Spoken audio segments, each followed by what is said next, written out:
demacrado, más delgado, pero muy consciente de todo. Las cámaras de Latina captaron a Alberto Fujimori saliendo de una cita con el dentista. Ocurre a un mes de su reingreso al penal de Diroes. Esta vez no estuvo acompañado de su hijo Kenny. Amigos, ¿cómo están? Muy buenas noches. Esto es 90 a las 11. Ya 2 meses de la gestión Forsyth, renunció el gerente de Seguridad Ciudadana de La Victoria. Cosme estaba preparando un atentado contra mi persona.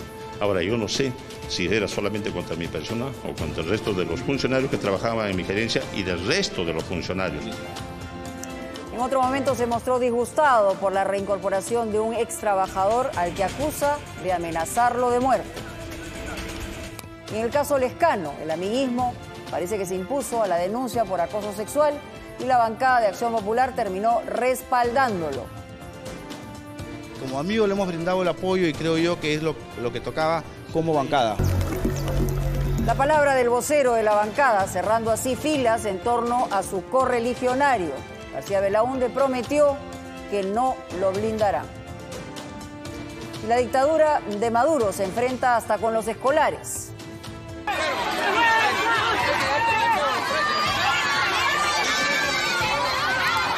Una verdadera travesía por la que pasan estos niños, cruzando ríos y pantanos para poder llegar a sus colegios, que está en la zona limítrofe.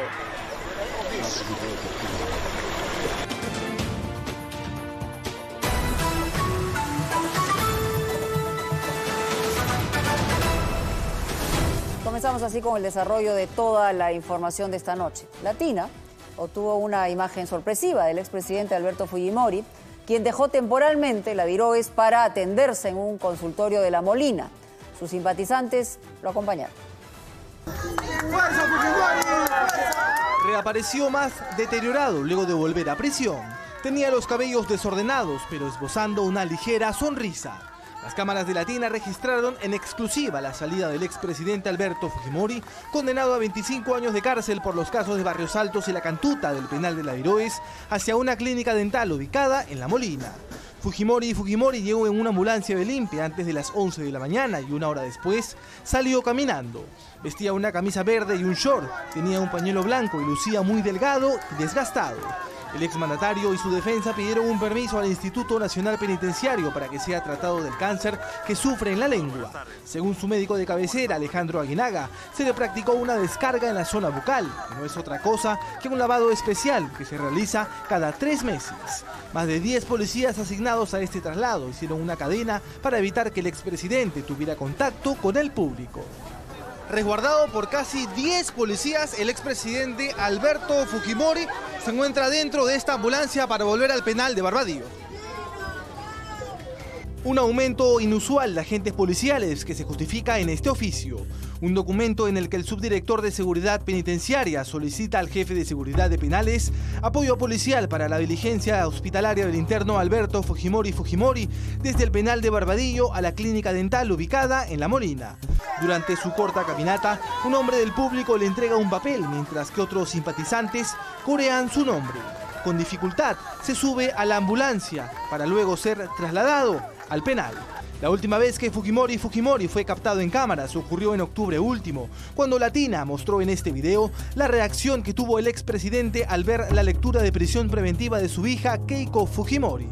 Las imágenes revelaron la rápida recuperación del exmandatario, quien se levantó de su camilla pese a estar en la unidad de cuidados intermedios. Bueno, y en otro tema, el vocero de la bancada de Acción Popular informó que respaldan al congresista Lescano, a quien consideran buen amigo y correligionario. Además, minimizaron la acusación y calificaron el hecho como una ligereza. Entre amigos, todo se perdona. Como amigo le hemos brindado el apoyo y creo yo que es lo que tocaba como bancada. La amistad que los une por tantos años hizo que la bancada de Acción Popular respalde al congresista Johnny Lescano y lo mantenga en el grupo parlamentario. El vocero de la Lampa dijo que la decisión fue unánime. Apoyo al amigo, que hoy en día pasa momentos difíciles. No hablamos de apoyarlo directamente en el tema. Nosotros confiamos en él, sabemos que es un congresista que tiene una larga trayectoria, larga data en el Congreso y él sabrá poder librar. Sin embargo, Lescano no estaba muy seguro del respaldo de su bancada, pues minutos antes dijo: No me interesa. Yo siempre he estado solo trabajando con mi bancada. ¿No me interesa estar en la bancada? Dime una sola vez, con las peleas que he tenido con el afrofujimorismo acá, que la bancada me haya apoyado. Dime una sola vez. Pero esta vez, pese a lo dicho, gozó hasta de la comprensión de sus colegas. Él le pidió disculpas y fue un momento el que tuvo de ligereza, que lo aceptamos y ya está, listo. El vocero de la bancada acciopopulista, Edmundo del Águila, agregó que también apoyarán la permanencia de Johnny Lescano en la Comisión de Ética, el mismo grupo que lo investiga por el presunto acoso sexual a una periodista.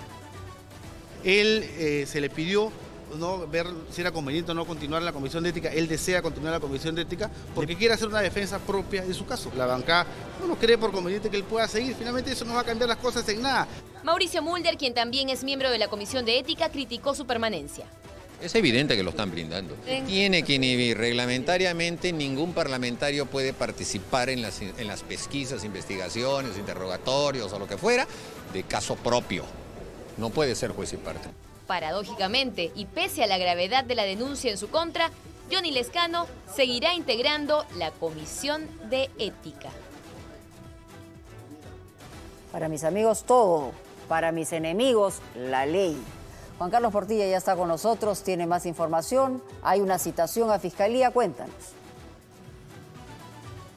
Así es, se había dado una fecha, 6 de marzo, es decir, hoy día, para una primera declaración de Johnny Lescano ante la Fiscalía que investiga este tema. Sin embargo, se supo que esta citación había sido para el 8 de marzo, es decir, el próximo viernes.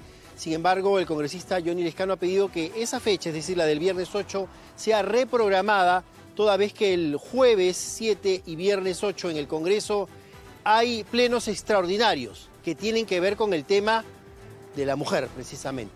Así que Lescano participará, no sabemos si activamente o no, en estos plenos. Él incluso ha señalado que va a ser su propio abogado, que no contratará a un abogado, él es de profesión abogado, y trata de minimizar los cargos diciendo que para responder a los cargos que se le imputan, él se basta solo para realizar su defensa. Bueno, y esta noche el presidente Martín Vizcarra se dio un respiro, dejó los problemas gubernamentales y se dio tiempo para ir al Estadio Nacional a disfrutar de fútbol.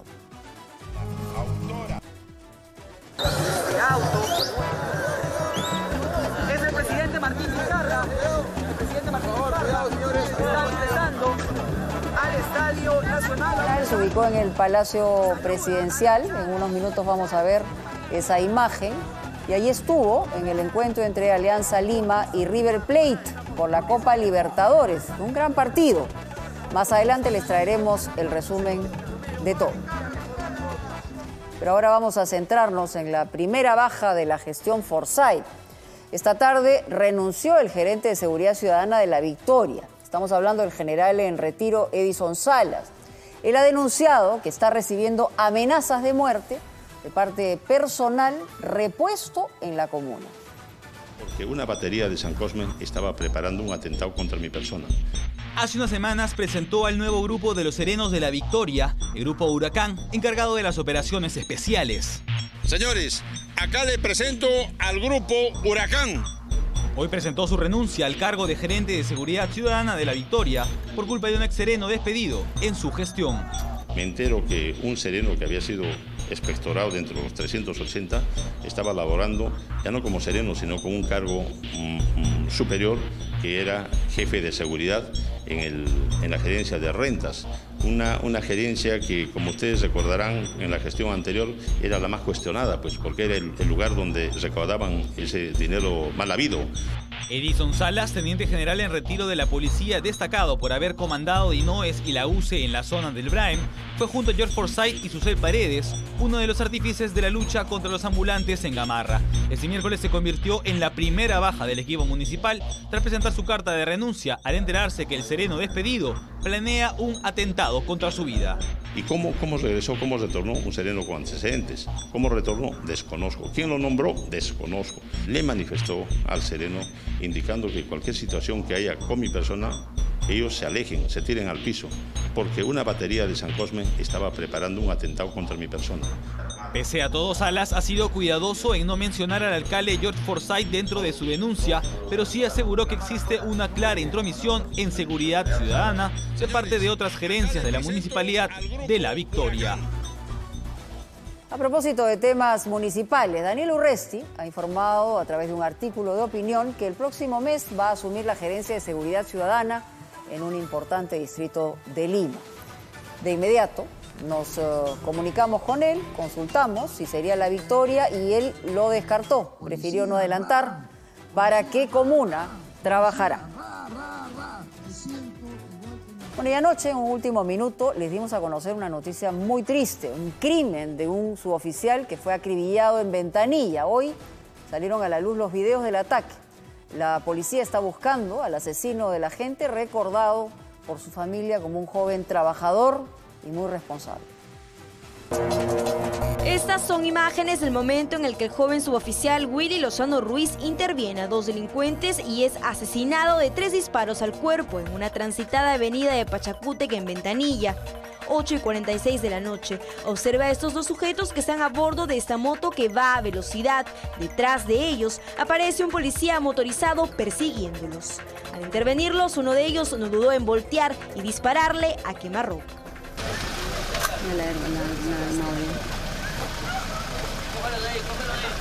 A la hermana también. Lozano Ruiz tenía una prometedora carrera policial, pero hoy se suma a la negra lista de víctimas de la inseguridad ciudadana contra la que él luchó, incluso entregando su propia vida. Y por intervenir la moto que estaba sin casco, lo llegan a disparar. Era la persona que está atrás y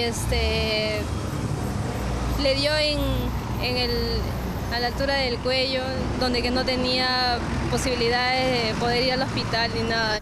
En medio del dolor de la inesperada partida hasta la morgue del Callao llegaron algunos de los familiares procedentes del Valle del Guayaga, San Martín, y es que el suboficial provenía de esa región de donde salió a los 15 años, cuando decidió buscar nuevas oportunidades en Lima e iniciarse en la vida policial.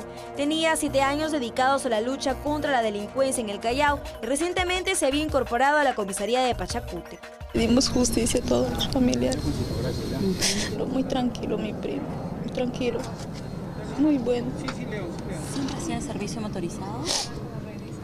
No, hace como una semana. ¿Qué? Hace como una semana estaba trabajando ahí. ¿Recién?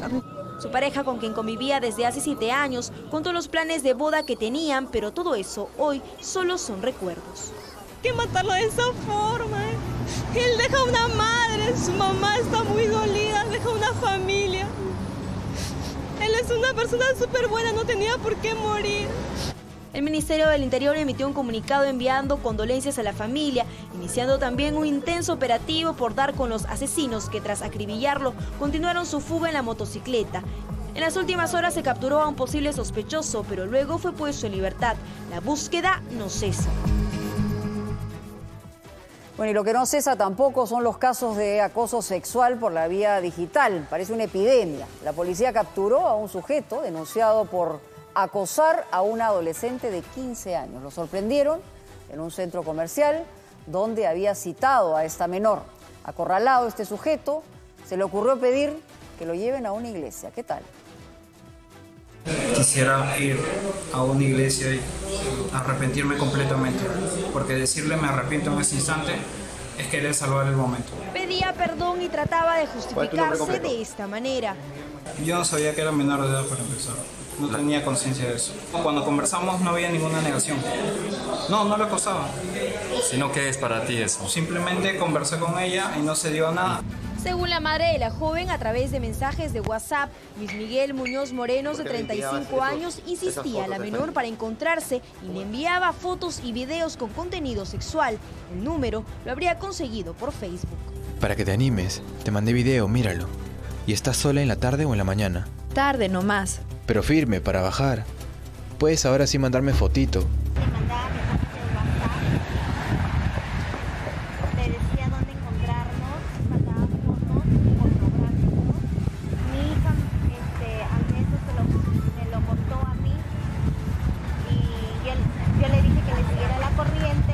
Según las autoridades, el estudiante de ingeniería fue intervenido en un centro comercial en el Callao, lugar donde acordó encontrarse con la adolescente. Gracias a la policía hemos ido a Samuel a capturar a este depravado que tenía que poner a su hija para que lo pudieran agarrar. Al ser intervenido, Muñoz Moreno aceptó que las imágenes fueron enviadas por él. Le ha enviado fotos mostrando las partes íntimas. Solo una foto nomás. El sujeto fue conducido a la comisaría de La Legua para las diligencias correspondientes. La madre del adolescente pide que el depravado no sea liberado, pues es un peligro para las jovencitas. Y eso no es acoso para este sujeto. Impresionante, ¿no? Y vamos a hablar de los centros del lavado de autos, que están en la mira también de los delincuentes. En San Juan de Miraflores, malhechores encañonaron a los trabajadores y a los clientes y se llevaron un moderno vehículo. Asentamiento humano Néstor Batanero, San Juan de Miraflores. Dos delincuentes armados y encapuchados ingresan a un negocio de lavado de autos con un solo objetivo: llevarse un vehículo ya limpio que su conductor estaba a punto de retirar del lugar. Un ladrón se encarga de empujar al trabajador del car wash hacia la parte posterior del local. Ahora, ambos delincuentes abren las puertas de la cabina principal del auto para quitarle a los dos ocupantes sus pertenencias de mayor valor. El conductor es obligado a gatear y luego a acostarse en el suelo. Su copiloto también es retirado del auto. Los delincuentes abordan el carro y huyen tranquilamente del lugar. Además del vehículo, los delincuentes se llevaron 300 soles en efectivo, 2 tarjetas de crédito y 3 celulares. Fugaron en dirección hacia Chorrillos. El conductor del vehículo, quien prefiere mantener su identidad en reserva, no era dueño del auto robado. Según su denuncia, se lo había prestado un amigo para pasear con su familia y ahora tendrá que pagarlo. En la zona donde ocurrieron los hechos hay varios negocios de lavado de autos. Los trabajadores exigen reforzar la seguridad en la zona. Desde que tengo 2 años y medio acá en el taller, no aparece ningún serenado. ¿Nunca ve a los serenados? Nunca. ¿En ningún horario? En ningún horario. ¿En qué momento ustedes se sienten más vulnerables? ¿De repente en las noches? En las noches. ¿Cuántos días tenía trabajando? No, yo tengo 5 meses acá. 5 meses. ¿Y en esos 5 meses nunca había ocurrido un robo? Nunca, en primera vez. El vehículo estaría valorizado en $35.000. El caso viene siendo investigado por policías de la comisaría de Mateo, Pumacagua. Qué historia. Y vamos a seguir con hechos policiales. Lamentablemente encontraron muerto al dueño de una conocida picantería en el Cusco. Los familiares informaron que el hombre recibía amenazas sistemáticamente y había pedido garantías para su vida. Estas no llegaron. Hoy suma a la estadística de muertos en el país. Fue asesinado en su propio local, bañado en sangre. Así encontraron el cadáver de Esteban Rivas Santos, dueño de la picantería tradicional del Inca, en Cusco. Fueron los trabajadores de este conocido restaurante quienes encontraron la terrible escena. Agentes policiales que llegaron hasta el lugar hallaron el cuchillo con el que el empresario de 56 años habría sido asesinado. Hasta el momento, la policía maneja 3 hipótesis sobre este crimen. Uno de ellos podría ser el robo de un dinero que tenía aproximadamente 2.500 soles que no se le ha encontrado ya. Y hay otra posibilidad de que sea por un problema de un litigio que ha tenido y otro por problemas familiares. Familiares y amigos aseguraron que el hombre recibía amenazas constantemente y hasta había pedido garantías para su vida. La policía logró identificar un sospechoso, quien sería capturado para realizar las investigaciones correspondientes. Bueno, y a propósito de crímenes, familiares y amigos despidieron a Malú Anyosa, esta joven que fue asesinada por su ex pareja en Huachipa, otro feminicidio. La policía aseguró que este sujeto almorzó con su víctima antes de atacarla con un cuchillo. Le he dado yo un lugar en mi casa para que pueda vivir conmigo y nos paga de esta manera. ¿Por qué tanto salvajismo, tanta crueldad? ¿Por qué haberle asesinado de esa manera? La familia de Malú Anyosa Guau ya no puede resignarse ni salir del estupor al descubrir más detalles de cómo habría actuado ese joven al que querían como a un hijo. El criminal incluso compartió un almuerzo con Malú antes de acuchillarla. Comieron, pero la forma en que fue asesinada él fue bien cruel, porque después de haberla cortado, Mi hija trató de salir. Yo he visto las huellas del lugar del crimen. Emerson Chuyo Méndez es el ex conviviente de Malú y su asesino confeso. Ya brindó su declaración ante las autoridades. La atacó con un cuchillo de cocina motivado por los celos y porque la joven estudiante de cosmetología no aceptaba volver con él. Según refiere, este señor ha encontrado en el celular algunos mensajes que le ha causado celos y ha sido el desencadenante de todo este hecho. Según el certificado de necropsia, Malú murió por heridas punzocortantes en el cuello. Después de asesinarla, Chuyo Méndez cerró la puerta y apagó las luces del cuarto de Malú en Huachipa. Creyendo que su hija había salido, don Jesús no ingresó a su habitación ese día y se fue a dormir a un cuarto contiguo. Al día siguiente recién se produciría el hallazgo, tras una llamada de alerta de la hermana del asesino. El padre de la víctima tuvo que romper una pared de triplé para acceder a la escena. Tuve que destapar ese triplé, esa madera y entrar, porque ya era una desesperación mía por saber, ¿no?, qué es lo que pasa. Como Chuyo Méndez, trató de atentar contra su integridad realizándose cortes en el cuerpo después de asesinar a la joven. Y continúa recuperándose en el hospital Hipólito Unanue. Mientras tanto, la familia de Malú le dio el último adiós en el cementerio de Vitarte. Caso con todos los agravantes, ¿no? Alevosía, premeditación, ventaja, crueldad en este asesinato. Y bueno, y a propósito de crueldad, una muestra más del régimen de Nicolás Maduro. Ordenó a sus fuerzas de seguridad prohibir el paso a estudiantes venezolanos que asisten a clases en el lado colombiano de la frontera. Se trata de unos 5.000 niños que están en esa condición.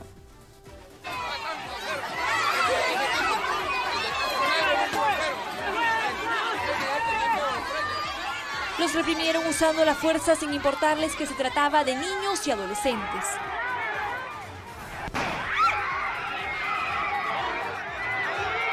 Así fue como la Guardia Bolivariana de Venezuela impidió la salida de decenas de escolares que buscaban cruzar el puente Francisco de Paula para ir a Cúcuta, Colombia, y llegar a sus colegios.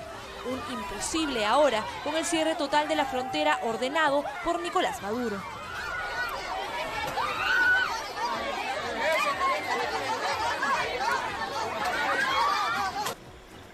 Pero estos estudiantes se niegan a renunciar a su educación y optan por poner incluso en riesgo sus propias vidas, sorteando los obstáculos para ingresar por caminos ilegales junto a sus padres. Da mucho miedo. ¿Que se caiga al río? Sí, que de pronto se voltee. ¿Pero así va a continuar pasando? Pues, ¿qué más toca para ir a estudiar? ¿Los demás días los perdió de clase? Sí, señora. Una terrible situación a la que se ven obligados los venezolanos para ir en busca de estudio, comida o atención médica. Todo lo que pueden hacer un puñado de dictadores, ¿no? En realidad, una cosa impresionante. Vamos con Ana Paula Navarro, ya está en contacto con nosotros. Hubo además una víctima diplomática, hay que ponerlo entre comillas. Se trata del embajador alemán. ¿Qué pasó con él? Ana Paula, cuéntanos.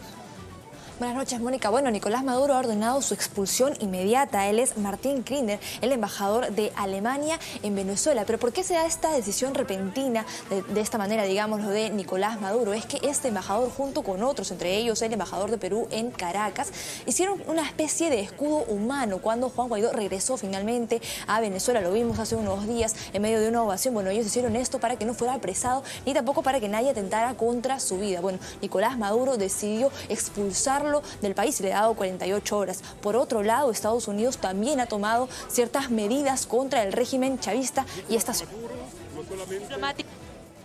A conmemorar el Día del Antiimperio. Maduro le dio al embajador de Alemania 48 horas para retirarse de su territorio, luego de declararlo persona no grata por interferir en asuntos internos.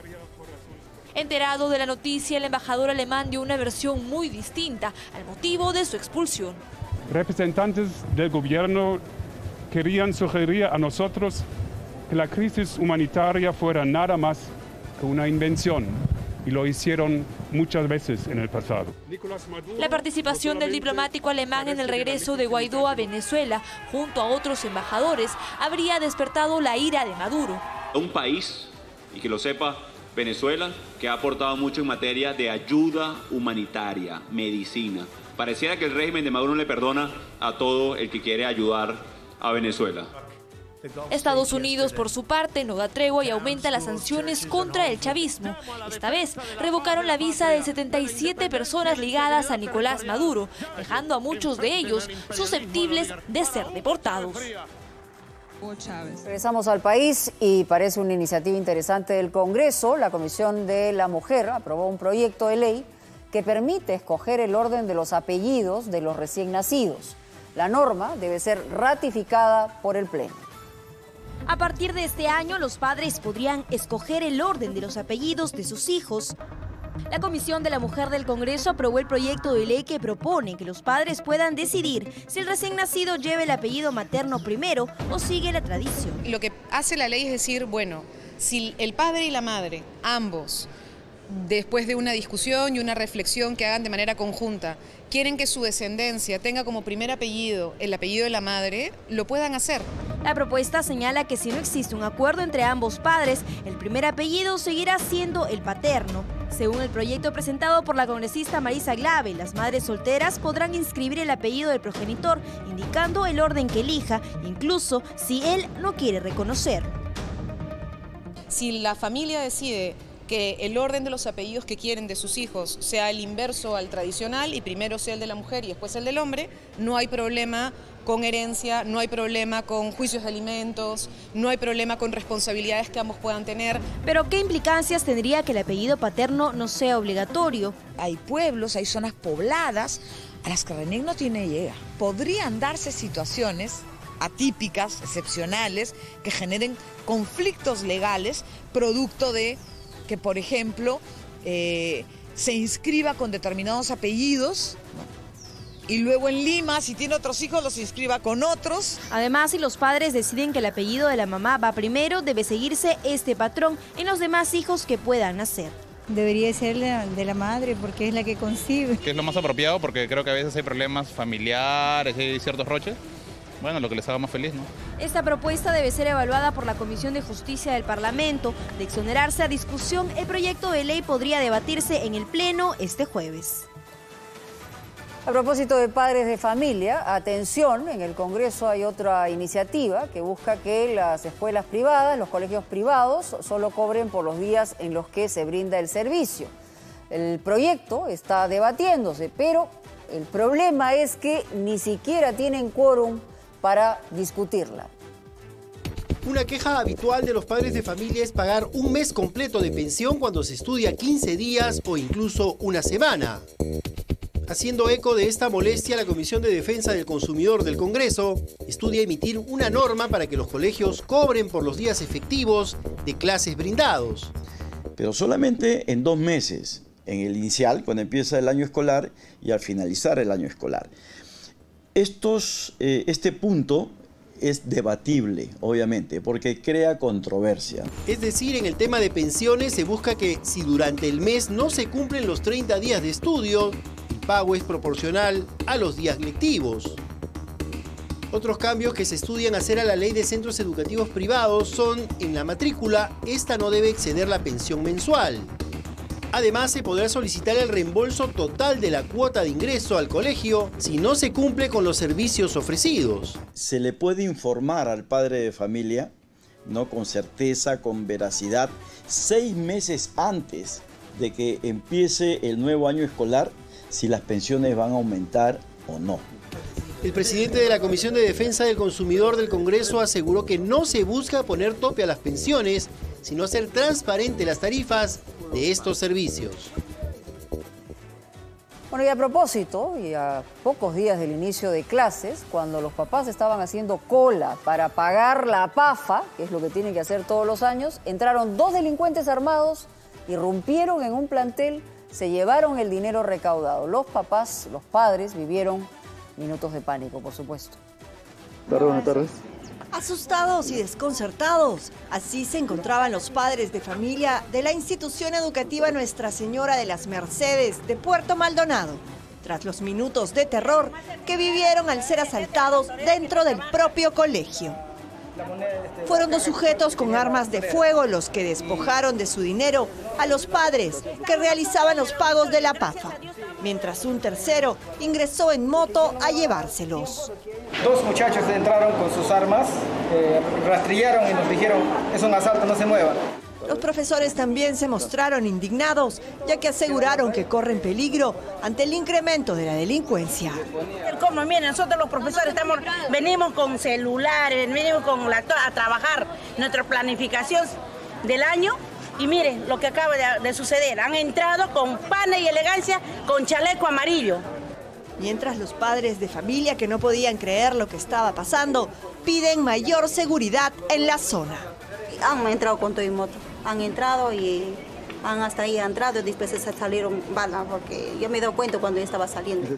Los delincuentes lograron llevarse 1.500 soles, producto de los pagos realizados, además de algunos celulares.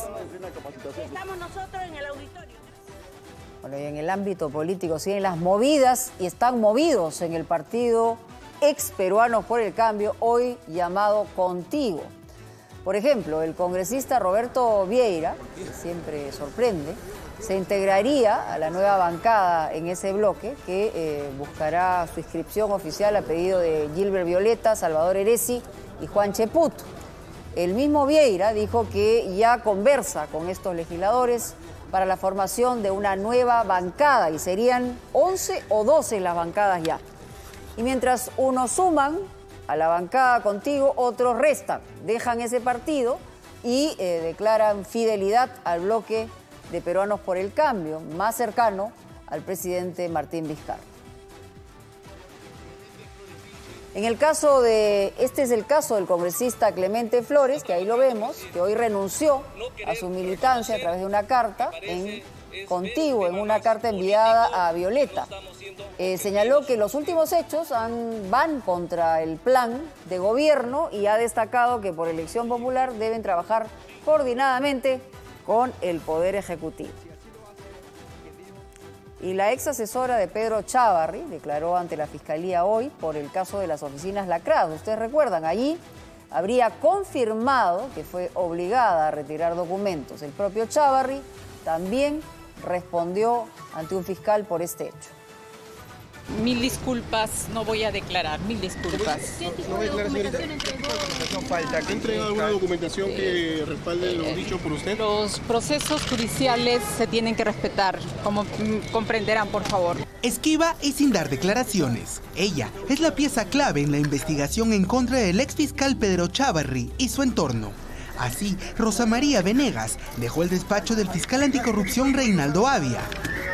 El mismo que a su salida indicó que la también excongresista habría ratificado su versión de que fue Pedro Chávarri quien le ordenó ingresar a las oficinas lacradas por el fiscal Domingo Pérez y que habría entregado documentación que la respaldaría, como un reporte de llamadas telefónicas. Es una información reservada, simplemente le estoy confirmando que ella ha prestado su declaración la semana pasada y ha confirmado esa versión. ¿Ha reiterado lo de la semana pasada? Sí, sí, ha presentado unos documentos. Raudo se dirigió hasta la cuadra 5 de la avenida Bancay a la sede central de la Fiscalía de la Nación. Son 10:20 de la mañana y en estos momentos el ex fiscal de la Nación, Pedro Chávarri, rinde su manifestación ante el fiscal de la Segunda Fiscalía Anticorrupción, Reinaldo Avia, por el caso de las oficinas lacradas. La investigación tiene carácter de reservado. Yo como fiscal no puedo adelantar ninguna opinión en ese sentido. Entonces se está recabando la información, la versión de él está ahí. Señaló que para su despacho, el exfiscal de la Nación se encuentra en calidad de testigo impropio y que respondió 32 preguntas sobre esta investigación. Además, que su ex asesora se habría acogido a la confesión sincera. Agregó que se reprogramarán las diligencias para Pedro Chávarri y Rosa Venegas en torno a este caso, para el 18 y 26 de marzo respectivamente. Y que también será interrogado el jefe de la División de Investigación de Delitos de Alta Complejidad, Harvey Colchado. Bueno, y mañana se va a reunir la Junta de Fiscales Supremos para elegir al nuevo fiscal de la Nación.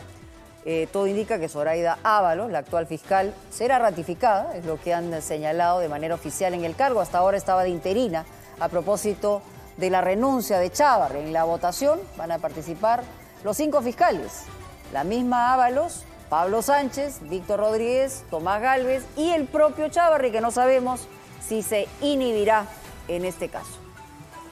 En otras noticias, esto es una cosa terrible, una criaturita de 7 meses fue rescatada luego de haber sido abandonada en una calle de Iquitos. La propia madre la abandonó. Esta fue ubicada y ella trató de justificar esta atrocidad.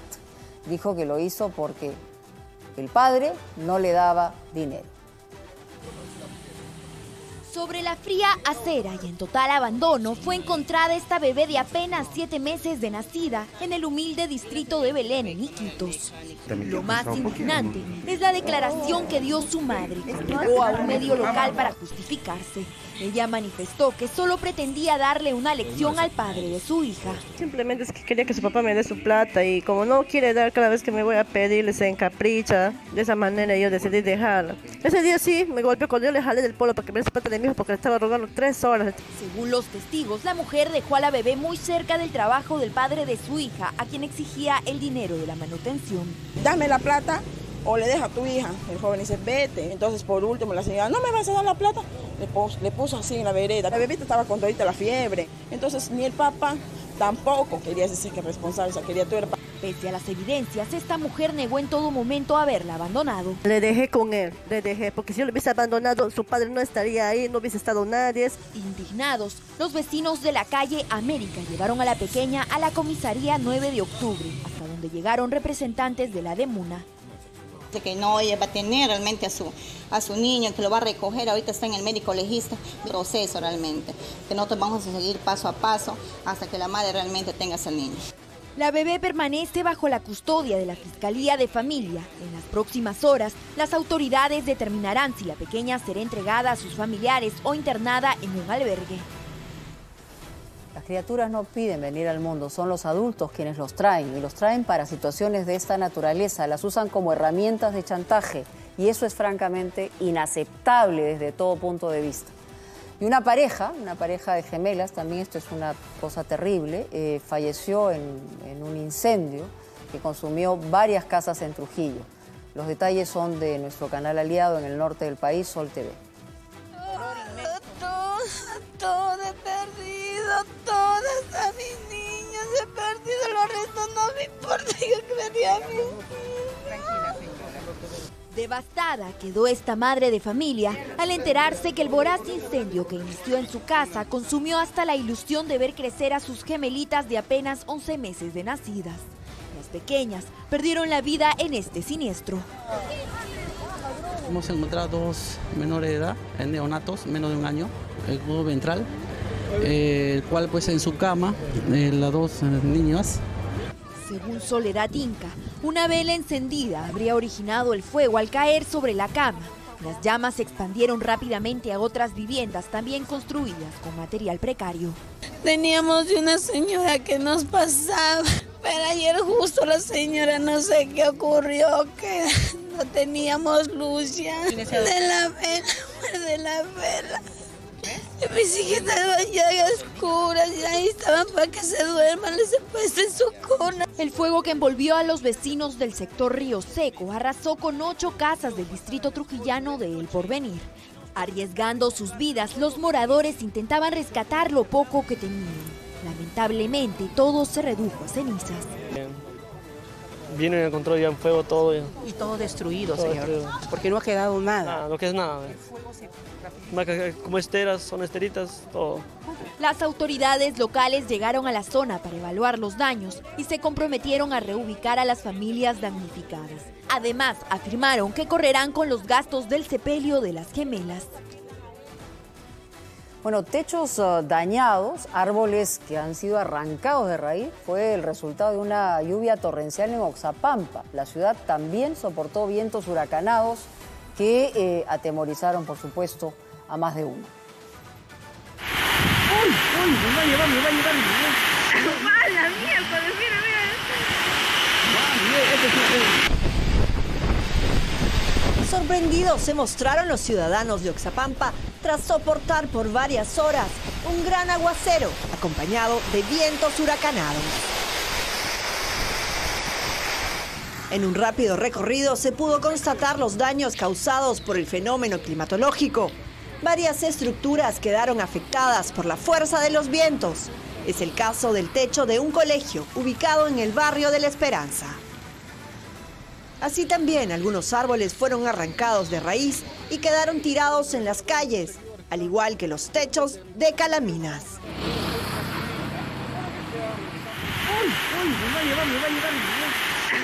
La fuerte lluvia ocasionó que algunos buzones colapsaran y las calles quedaran completamente anegadas.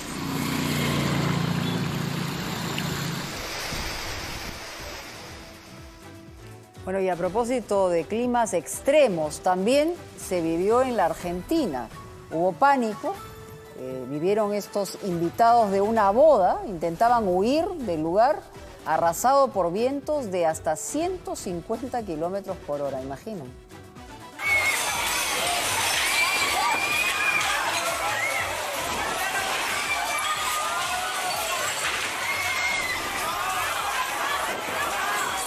El local ubicado en Santa Fe, Argentina, sufrió el embate de los fuertes vientos y la lluvia que terminaron por romper una a una las mamparas del lugar.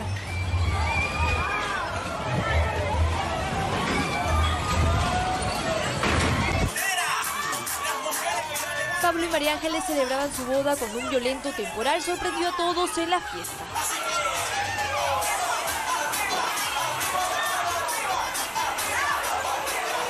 Y entonces primero se rompió uno de los vidrios que estaba en la esquina, no sé si pueden ver, en la esquina, digamos, del salón, en donde encima estaban los niños, que eso era lo más peligroso.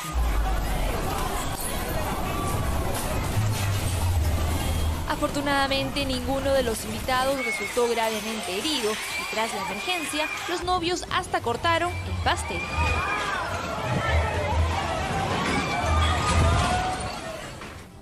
Va a ser muy difícil que olviden esa boda, la verdad. Y en la India, un diputado agredió a otro a zapatazos, ¿no? Comenzó todo porque el nombre de uno de ellos no estaba en una placa de inauguración. Así comenzó. Y ahí lo vamos a ver la violenta reacción que se dio luego del reclamo, ¿no?, de uno de los dos, a zapatazos. Pese a que otros funcionarios intentaron separarlos, los diputados continuaron con la agresión.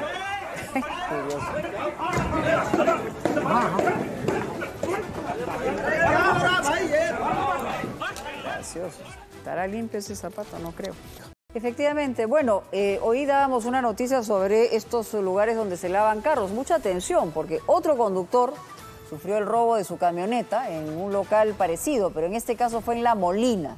Dejó el vehículo en el local y se fue a almorzar. Cuando regresó, gran sorpresa, otra persona se había llevado su carro. La cámara de seguridad del car wash Thiago El Bravo registra el ingreso de esta camioneta roja. Su dueño, un hombre que viste polo azul, baja y conversa con el trabajador encargado de la limpieza del vehículo, entrega la llave, le da unas indicaciones y se retira. Víctor Lavera es el dueño de la camioneta que denuncia que fue robada por un sujeto este lunes. Luego de retirarse a comer, el trabajador, un venezolano, le entregó la llave a otra persona. Me fui a almorzar, regreso pasado una hora y cuarto. Le digo al chico que le di la llave. Oye, mi llave, porque no veo mi camioneta, ¿no? Mi camioneta, que no está, se la entregó a otra persona. Yo, ¿cómo? Sí, se la entregó a otra persona, pero ¿cómo va a ser a otra persona? Me quedé pues, ¿no? en shock, ¿no? Normalmente no pasa eso, ¿no? Porque la administradora me conoce, nos conocemos, sabe qué carro tengo, sabe que siempre vengo, ¿no? Víctor pidió de inmediato las cámaras de seguridad del local ubicado en la cuadra 21 de la avenida Separadora Industrial. Ahí se ve a un sujeto de polo rojo llegar a car wash, incluso ingresa hasta la administración y paga el lavado. Le entregan la llave y se dirige hasta el vehículo y, como si se tratara de su dueño, lo prende y se lo lleva. La falta de protocolos de seguridad durante la entrega de los autos hace sospechar a Víctor de las intenciones de los trabajadores. De que pueda tener algo que ver el trabajador, los trabajadores aquí con la persona que se llevó. Yo creo que sí, porque es muy raro que la persona que se llevó el vehículo sabía que yo no estaba, sabía que la llave la tenía el chico, ¿no? Y se lo llevó como si fuera su camioneta. Personal de la Dirección de Robo de Vehículos de la policía ya investiga el caso y ha citado al dueño de lavado de autos, quien nos dio esta explicación. Que el señor ha venido, ha estacionado su vehículo en la parte blanca del auto, ¿ya? No se ha acercado a la caja, ni siquiera ha dado a pedir su boleta, ni decir, ¿sabes qué? Estoy dejándote mi vehículo y ahorita vuelvo, voy a almorzar. A nadie dio esa explicación. Este robo se parece a lo ocurrido hace unos meses en otro lavado de autos en el Cercado de Lima. En aquella oportunidad también fue un venezolano el que entregó la llave del auto a otra persona. Los videos serán pieza clave en la investigación para identificar al ladrón. Queda claro que hay un gato encerrado. Sí, de todas maneras. Más de uno. O una arepa. O una ratita encerrada. Muy bien, tenemos que ir a pausa, ya regresamos.